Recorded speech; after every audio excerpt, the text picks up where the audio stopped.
Hello everyone, I'm back with another quick film review for you, and today I'm going to be taking a look at Flow, which is an indie animated film from Latvia made with Blender, which is this 3D computer graphics tool, and the film really shows what one can do with the right tech and the right amount of time.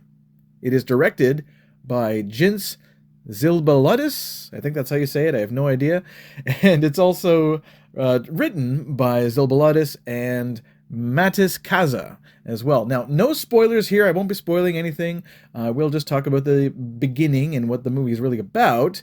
So if you want to know zero, then tune out now. But otherwise, I'll get through this review fairly quickly. So, a dark-colored cat wanders through the forest when a pack of dogs arrive and they notice the cat, they chase the cat, and the cat evades the dogs, but then all of a sudden there is this giant flood that comes out of nowhere, and the animals survive and they reach higher ground. Other animals also join them, and they all wind up on a boat, and they all have to coexist, which is difficult because some of these animals are just natural enemies and whatnot.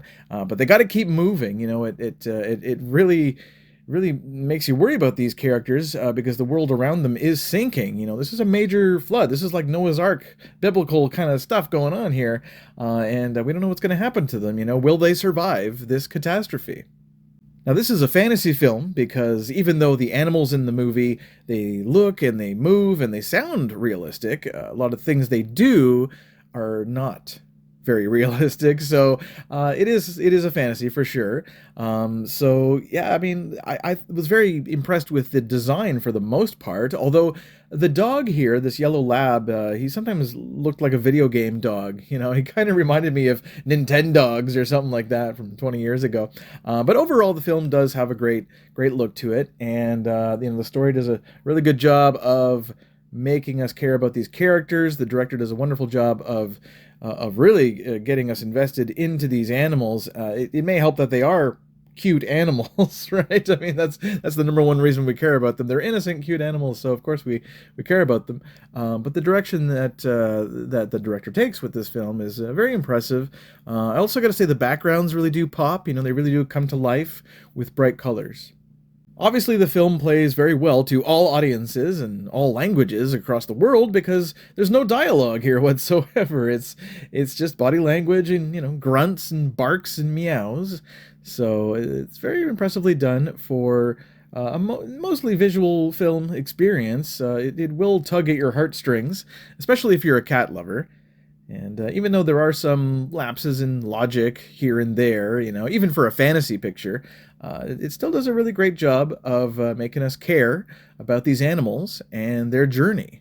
We really don't know what's going to happen to these guys, and we don't see much of a positive outcome throughout the film. So, yeah, I mean, it does kind of put you on the edge of your seat. So it's very impressive, and I'm going to give Flow a 9 out of 10. Yes, so it's every bit as good as The Wild Robot. Very different, of course. And I certainly see why Flow has gotten the 2 Oscar nominations for Best International Film and Best Animated Film as well. It also received the grand prize for feature animation at the 2024 Ottawa International Animation Festival.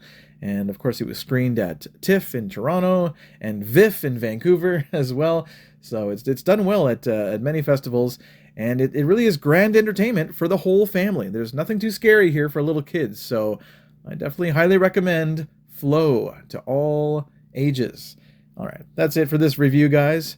Thank you so much for tuning in. And until next time, peace.